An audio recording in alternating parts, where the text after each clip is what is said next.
I'd like to welcome everyone to Amir Shakur Speaks with your host, Amir Shakur. That'll be me. Just wanted to let you know that tonight we're opening up the show on a national note, national tune, and if you've never seen the show before, I want to bring you the best of faith, politics, and news, all done from an urban perspective. We are here to just share it in its rarest form, and just more in the truth telling sense. So again, I'd like to welcome you guys, and thank you for joining me. So tonight, tonight we're talking a little bit about curious events that are going on in the nation, going on around the country. Um, Unfolding drama, I guess I can say, for a lack of better use of the phrase. Shenanigans going on in Washington, D.C., right? Shenanigans, to say the least. So, yeah, with that being said, we'll talk a little bit more about that. But today, the show is sponsored by Black America World News, the Chicago Urban Daily, the Amir Shakur Speaks Broadcasting Network, and the Thornton Township Citizens Action Committee. Hello. I want to say hi to my peeps out there in Thornton Township. And if you're just joining, which I have a lot of loyal followers, I just want to welcome you guys into the chat room, and just want to say, hey, feel free to subscribe, share the stream, and if you want to join and participate, you're welcome. Everyone's welcome to. So if you have a voice in the matter, please let us know how you feel. All right. So hello out there in interactive world. How are you guys doing this?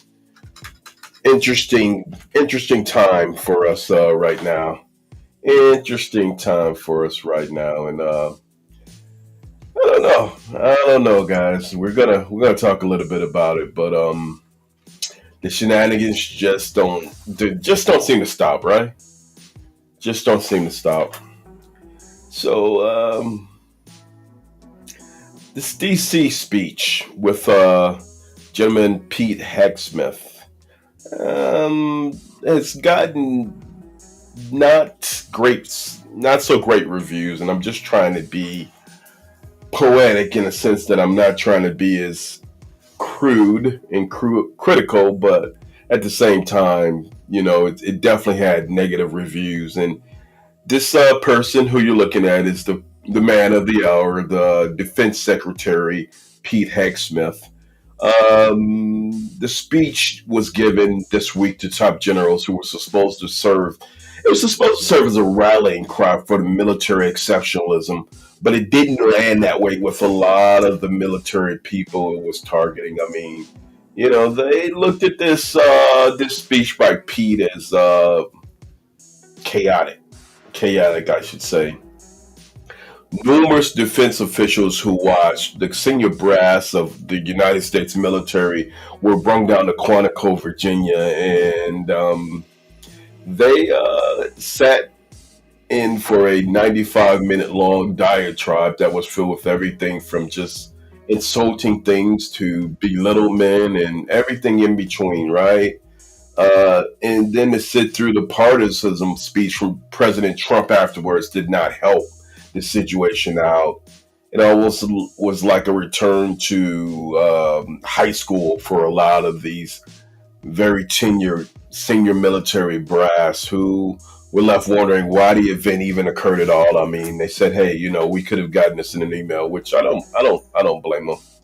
Much like a press conference, then a briefing for generals. One defense official said, like others who were granted anonymity due to fears of retribution, this could have been an email, just like I said. All right. So defense officials in the Pentagon and the bases around the world spent much of this past Tuesday, trying to make sense of the last minute diatribe gathering at Quantico. And Hegseth called out fat generals and separately pushed fitness standards that could limit women in combat roles. And while Trump offered his justification for sending the military into American cities and using the American cities as testing bait, right? Again, the 90 to 95 minute diatribe, which featured the military officials who swore an oath to the Constitution, attending something more akin to a campaign rally. Which is what they approximated to be a campaign rally, right? And it had the feeling of a Hollywood production, like Hegseth was watching some of the General Patton movies, and some of the military war pictures from World War II, I should say, from the 50s and the 60s. Trump even instructed the generals to just have a good time. Just have a good time. It's crazy, right? So the meeting took place hours before a likely government shutdown, right? And some struck officials saw it as a distraction that threatens to shift the military's focus away from foreign threats toward an unprecedented domestic role. Not quite a loyalty test, but the spectrum of loyalty to ideology was awestruck. Left a lot of the generals in awe. Let's take a look at some of the faces of the generals. I think it's worth it. A picture can tell 1,000 words, right? Let's look at it. So here were our good friends, the generals, and I don't know. What do you guys think? Was it your idea of a good time? Did they clap? Beth, not so much clap. Probably cried afterwards. But yeah, these were the generals, and I mean, again, if you could look at some of the faces, I mean, everything from wonderment to amazement to dismay to just everything in between. So not so much sure if they were clapping. I'm probably sure that there was some kind of roll-off sign that said, "Hey, generals, go ahead and clap after the speech." So going back to good old Pete, it's just, it's just tragic. So who is Pete Hegseth? And I want to examine that in the short time that we're together and the generalities of it. I think it's worthwhile to start off with just a little bit more illustration. So let's look at the speech and let's talk about it from the standpoint of what it is versus what it should have been. And yeah, we'll take it from there.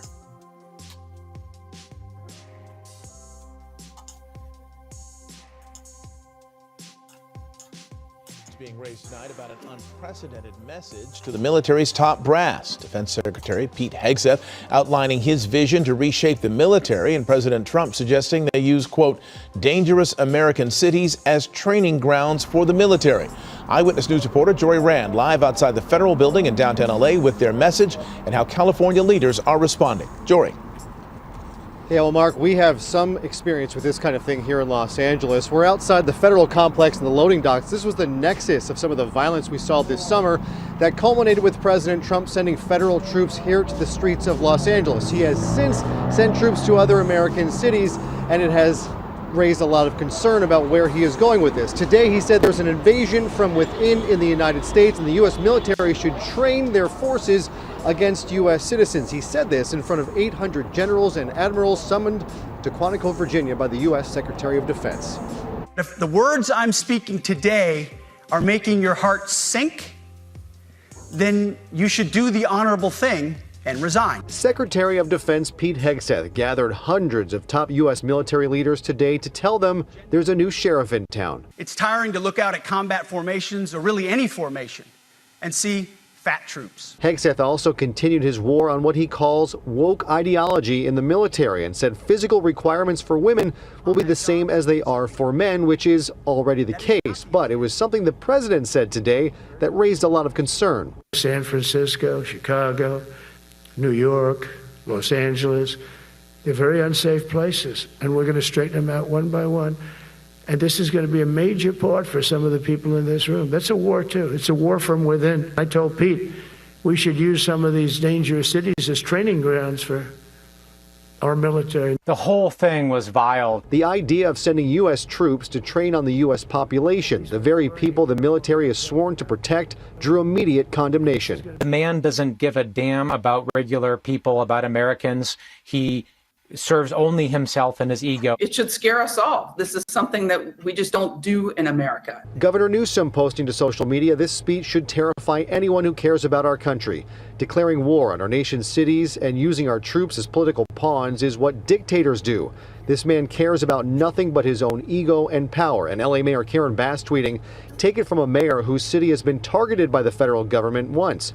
Nothing about this is normal. The last time the federal government tried to do this, Los Angeles stood firm. Our city will never accept a military occupation. So we also got some insight during this 73-minute speech by the president today into issues like why he insists that cities like Los Angeles or Chicago or Baltimore look like war zones when that's clearly not the case. He talked about a situation this week in a conversation with the governor of Oregon. The president had threatened to send troops to Portland. The governor said, we don't need them here. And the president said, unless I'm being shown fake video, it looks like World War II in Portland. Well, it turns out the video he had been shown was from 2020, and the president thought it was from today. Reporting live in downtown Los Angeles, Jory Rand, ABC 7 Eyewitness News. Now that I use Monday service, So yeah, I mean, that's where we're at. I mean, Pete Hegseth is someone who has a very questionable military history, and I definitely we want to talk a little bit about his military activism and what it is and that sort of thing. But also, again, if you're just joining, we're talking about the 90-minute diatribe in which military officials, which featured military officials, and the meeting took place hours before this government shutdown that we know of. And basically, during this diatribe, the head of the Department of Defense, Pete Hegseth, threatened to shift the military's focus away from foreign threats to an unprecedented domestic role. And who is Pete Hegseth? Let's talk a little bit about that piece because I think it's very important to really drill that down. And so Hegseth is someone who was commissioned as a second lieutenant in the United States Army through the University Reserves Officer Training Course program, the ROTC program. He briefly served as an equality markets analyst in Bear Streams. I believe Bear Streams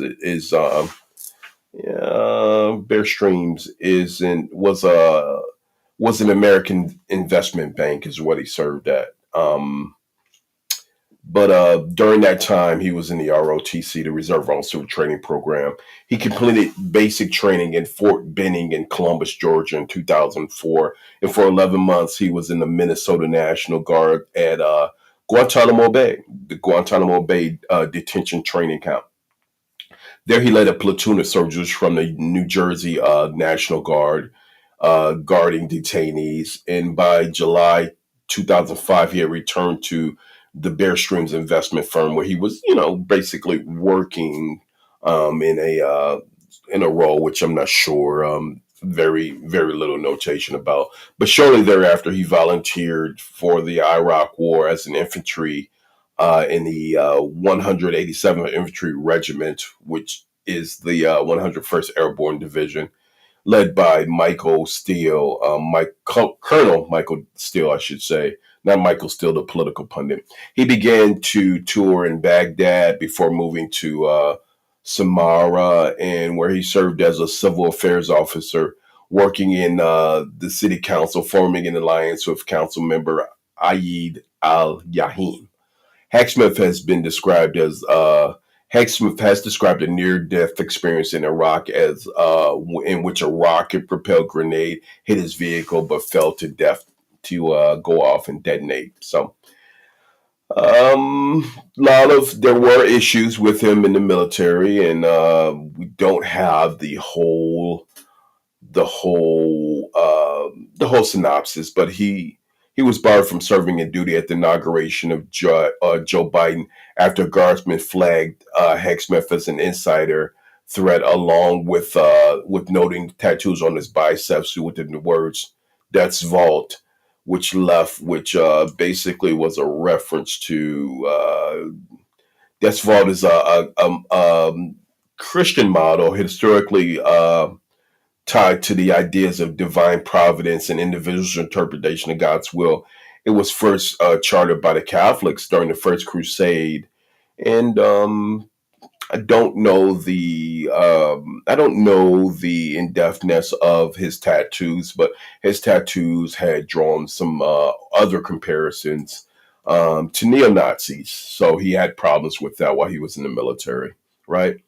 Um, the other thing in which I think is worthy of notating is basically before he is the most unqualified defense secretary in U.S. history. I mean, prior to this point, in 2014, he basically was given. He was a political contributor of Fox News, and basically he was made that, and he hosted regularly Fox and Friends Weekend, and that's pretty much the gamut of his experience prior to now. For roughly 10 years, he had been a Fox News pundit before he became the Secretary of Defense. So what that's all about, we don't know. All right, just a little bit about that. If you're just joining in, we're having a conversation about Pete Hegseth and the weird and awkward speech from Quantico, Virginia, in front of some of the military's top brass. Let's just take a look at that again. I just wanted to show a little bit about that picture while we're at it, and just to show you. So the Joint Chiefs of Staff suggested that, Russian and Roman officials and some of our adversaries, would want this type of event, that hundreds of American generals and admirals had gathered together. But not only some of the current events, but this is a lot of the top military, top brass and Defense Department brass. And instead of securing them in different facilities, so on and so forth, I mean, the security risk of sticking almost all of Americans' top officials in the same room, and then they dismissed Hegseth's efforts to bolster the military's aggressive image through grooming standards and any of the DEI programs.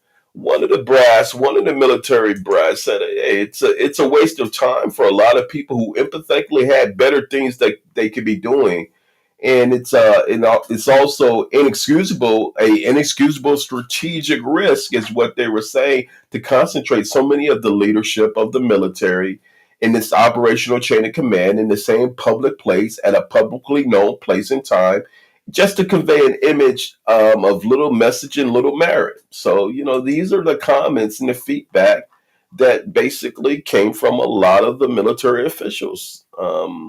Not a good look, right? Not a good look. So, with that being said, there were speeches that night, and a lot of the speeches were not amicable to Trump or the President Trump or the military. I just wanted to go back and just for highlight, let's take a look at the speech. Let's take a look at the speech.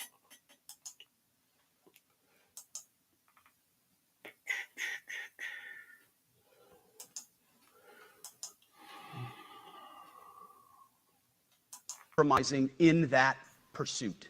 Thus, the only people who actually deserve peace are those who are willing to wage war to defend it.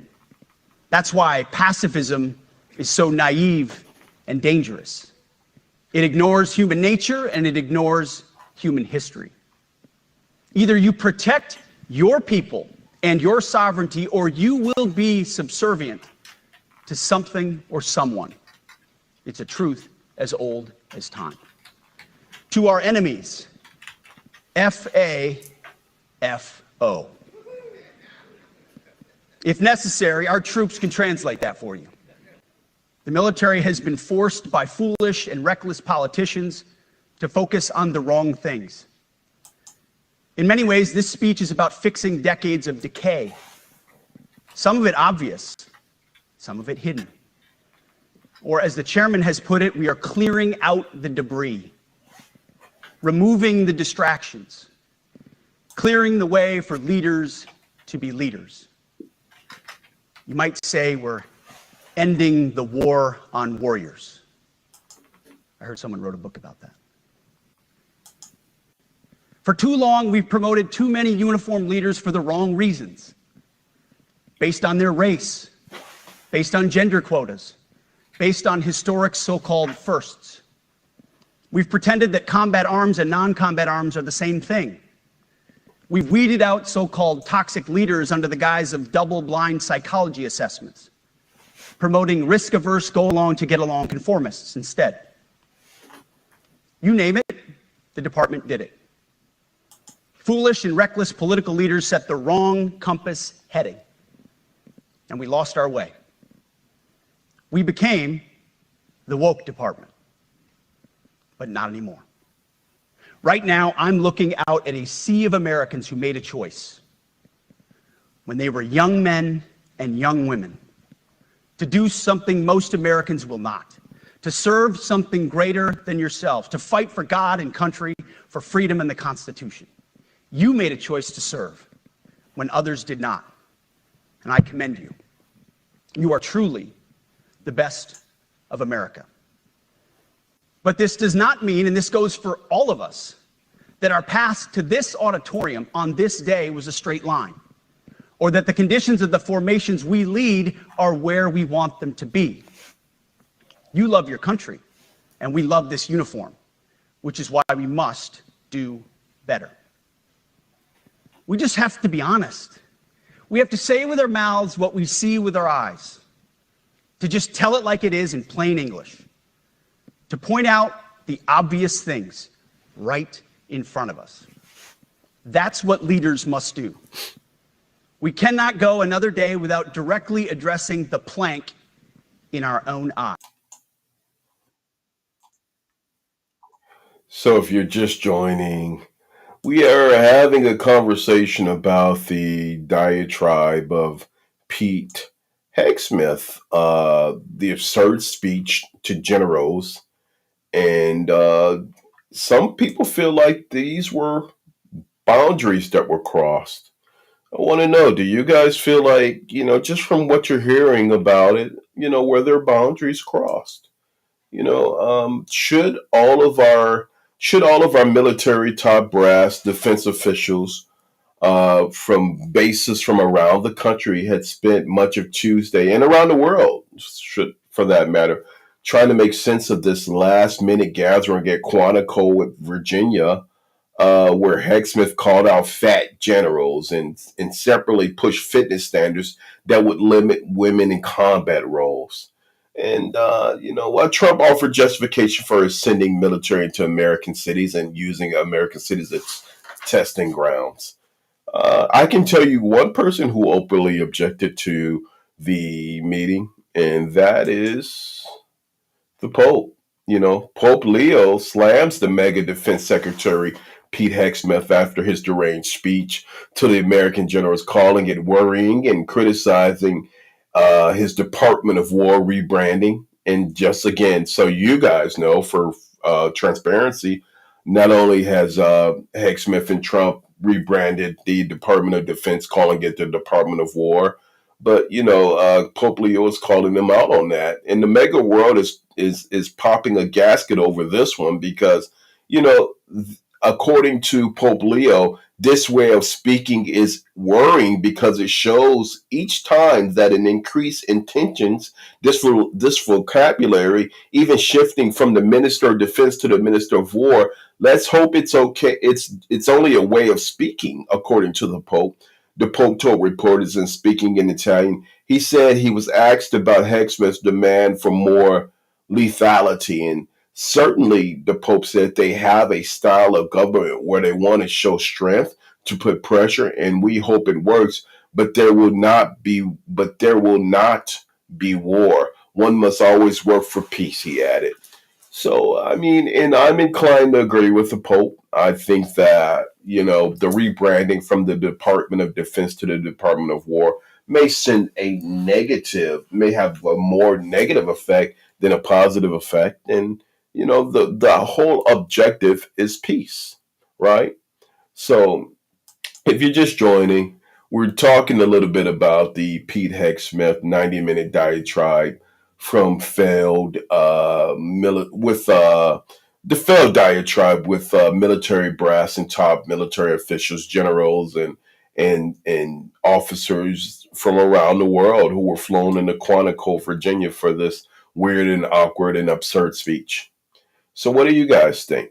What are some of the what are some of the things that you're feeling about this? And just to say that, let's see. Really, not all in one place. Not smart, of course. Not smart. Not smart. Lots of generals in one room. I mean, again, it's definitely showing that it's definitely not a good idea to place a lot of the top military brass in one room, and they're. I mean, look at how enthused they were. I think we're in a unique place and a unique time in the nature of of our government, where government feels like they can do whatever they want to do, and should not be that way. But I mean, from the standpoint of just logistics, not too smart of a move. Obviously, the generals are gonna do and follow the rules that the rules that have been placed before them.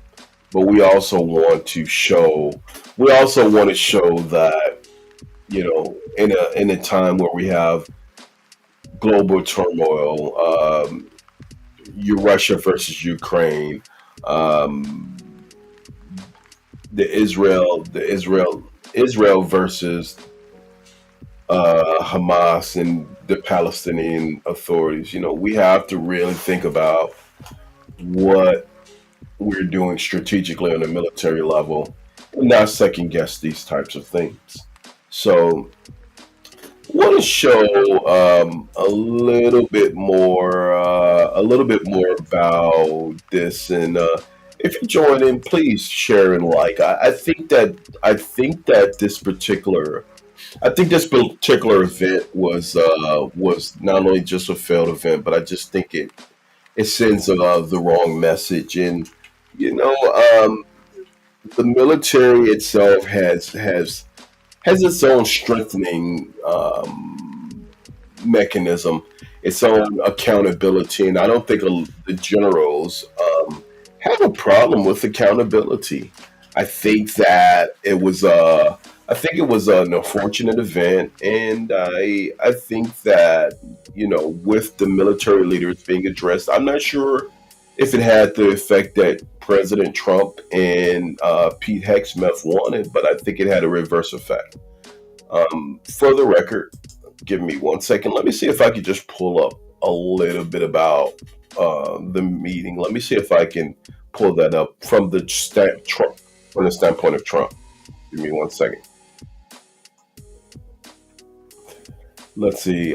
Maybe we can show it that part, because I think one of the more questionable parts was the Trump piece.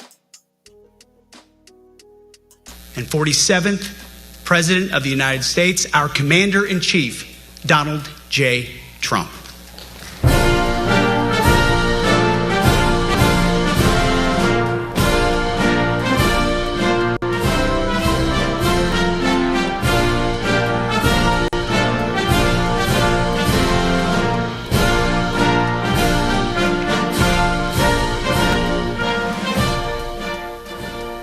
Thank you very much, Pete. Great job you're doing, too. Fantastic job. I've never walked into a room so silent before. This is very... Don't laugh. You're not allowed to do that. You know what? Just have a good time. And if you want to applaud, you applaud. And if you want to do anything you want, you can do anything you want. And if you don't like what I'm saying, you can leave the room. Of course, there goes your rank. There goes your future. But you just feel nice and loose, okay? Because we're all on the same team. And I was told that, sir, you won't hear a murmur in the room. I said, we got to loosen these guys up a little bit. So you just have a good time. But I want to thank Secretary Hegseth and General Kane, General Raisin Kane for a reason, they call him that. When I heard his name, I said, you're the guy I'm looking for. The Joint Chiefs of Staff and so many others in this room who together represent the greatest and most elite fighting force in the history of the world, the United States military.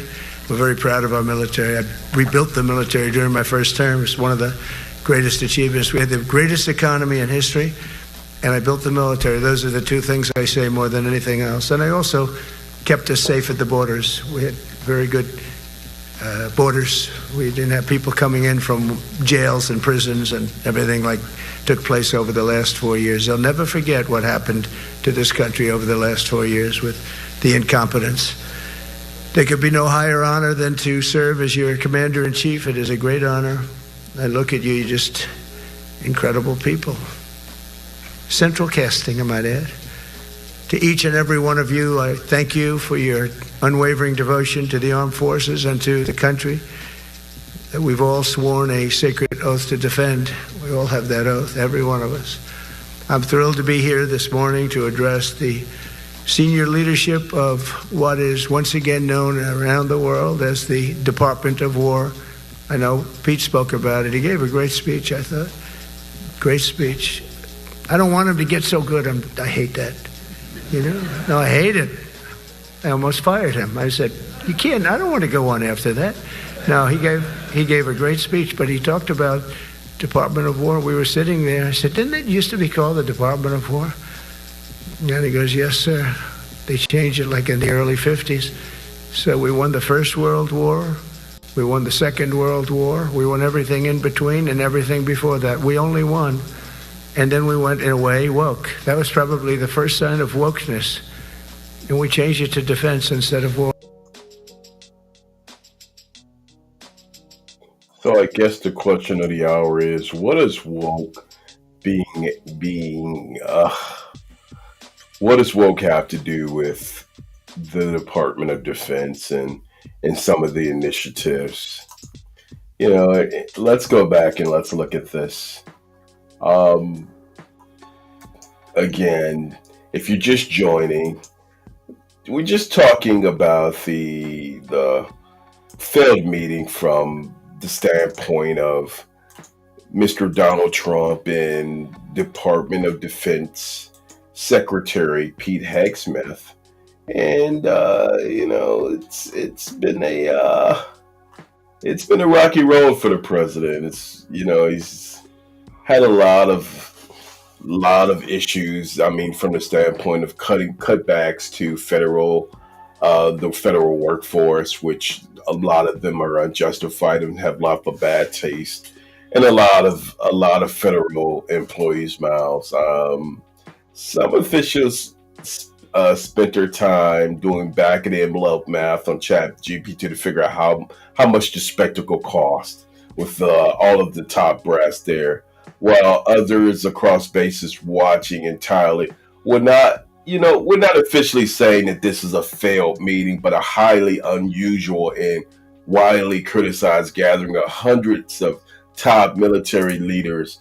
And again, this was held at the Marine Corps Base in Quantico, Virginia on September 30th of this week. During the event, Defense Secretary Hegseth and Donald Trump delivered controversial speeches that were met with silence by the audience of generals and admirals. The meeting drew strong condemnation from critics who described it as a waste of taxpayer dollars in an effort to promote a regressive culture war within the armed forces. Key events at the Quantico meeting, you know, Hegseth announced that several new directives for the military, including stricter physical fitness standards, the elimination of what he called the woke culture.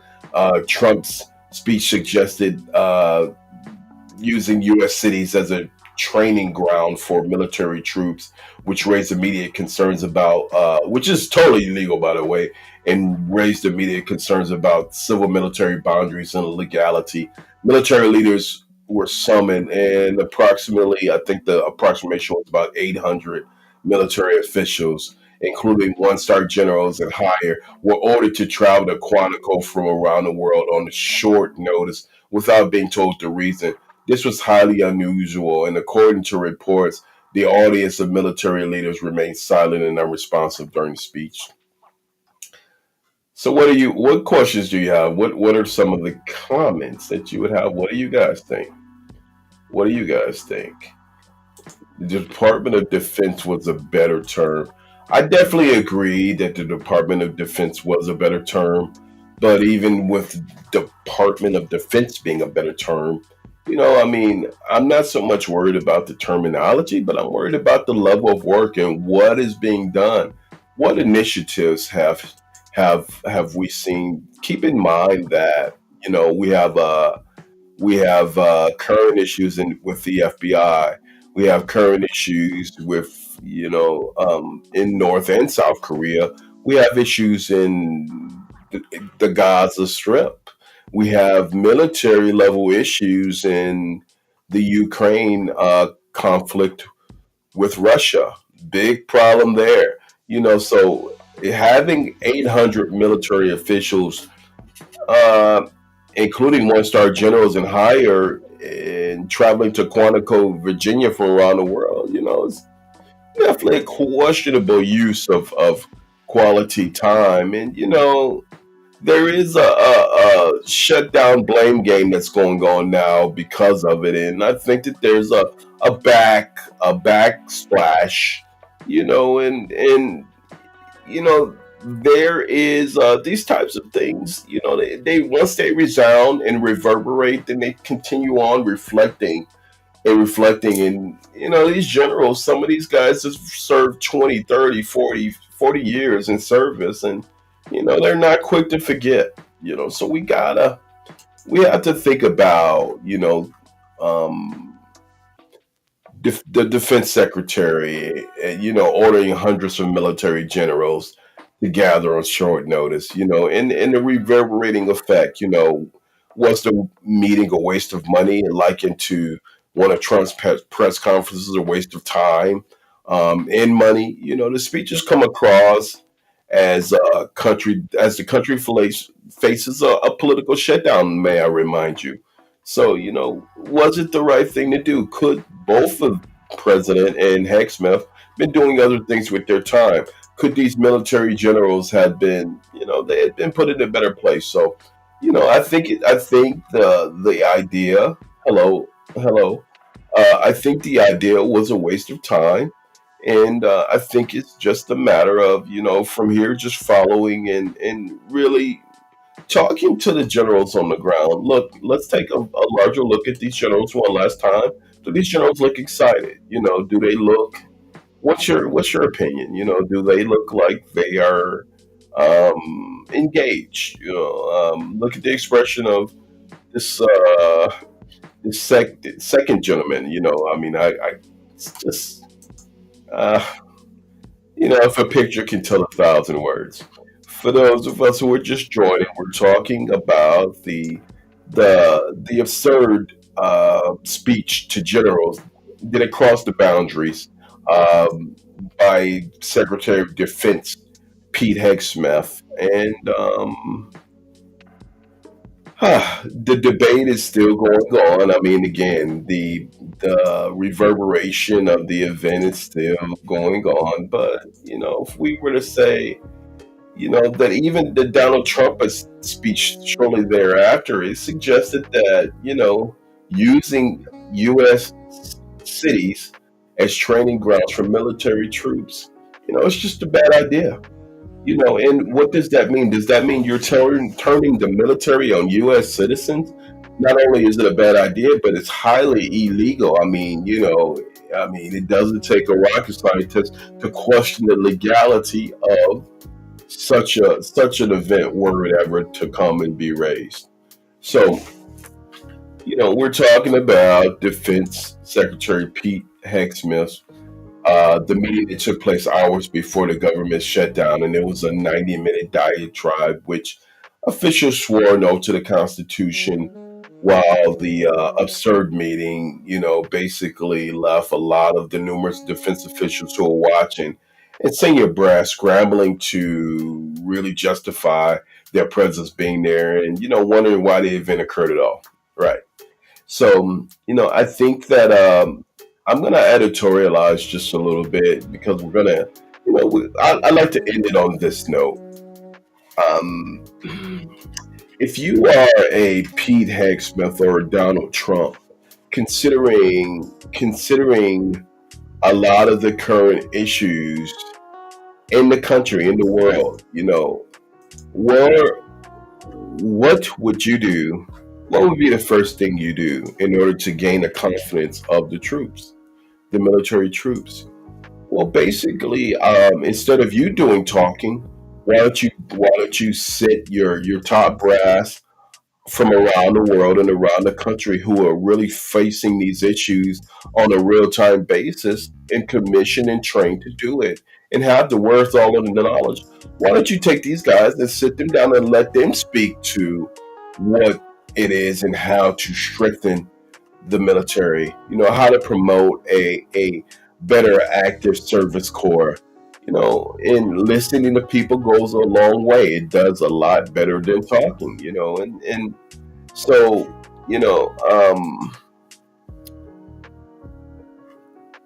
I think that, even the standpoint of women who served in the U.S. military are pushing back against Defense Secretary Hegseth's announcement that the requirements for combat roles will return to the highest male standard. So I haven't mentioned that. None of us um, can supersede the role of women in the military. It's been phenomenal, and I don't think we want to go back to a post-military um, standard to where as men are just serving and military women are doing medial things, and even the nursing corps and on the food line. I mean, I think that that's a very not just unrealistic, but I think it's a very discriminatory way to treat people, just generally speaking. And if it means no women qualify for combat jobs, according to Hecksmith, then so be it. So I don't know where they're actually going with that, if they're going to try to implement that. But it's a pathetic way to think. And I, for one, I'm a little bit worn down already about the situation with federal cutbacks, the situation with DEI. We covered that on the shows in the past, but let me just summarize it, and I'm going to approximate it at one. I'm going to approximate this one way. Returning to standards that prioritize excellence and accountability is a great thing. It's a great thing. It puts American security over service members where it belongs. But if those standards are based upon someone's unconceived notions, someone's one-sided narrative, say for instance a mega narrative or a strategy that comes from the mega White House and the one-sided narrative of President Donald Trump, then we need to revisit that and we need to look at it. Discriminating against females in the military, removing a DEI in the military. Diversity is what has made our military service great since day one, and you can take that all the way back to Crispus Attucks and the American Revolutionary War. I think that we can look at that standard has been in existence since day one. So to try to rewrite that narrative would be to try to rewrite history. You know, um, Other than that, I think that in the days ahead, we really need to watch very closely what the Trump White House is targeting and the way that they're targeting and what people they're targeting. Not to mention the anti DEI policies, the anti what they call woke policies. So, we definitely need to be very specific about where we go from here. And the American military is one place where we don't want to play games with. So I am very reluctant.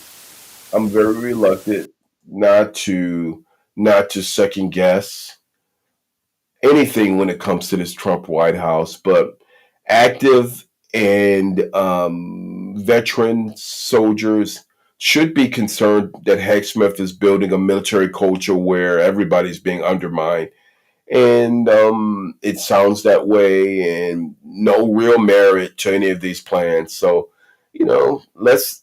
My thing is, if you wanna affect change from within, but do it with the folks on the ground who know the way, the path, and the terrain. All right. So with that being said, listen, I appreciate you guys. I appreciate your concern. I appreciate you guys participating. Listen, follow me um, Monday through to Wednesday, Thursday, and Friday every day as I talk about things that matter to you, things that matter to the community, things that matter to us. And as we approach everything from news, social, and faith and political all done from an urban inspirational perspective. Oh, and one more thing. My motivational comment today from Amir Shakur speaks: a dream written and done with a date becomes a goal. A goal written down with steps becomes a plan, and a plan backed by action makes your dreams a reality.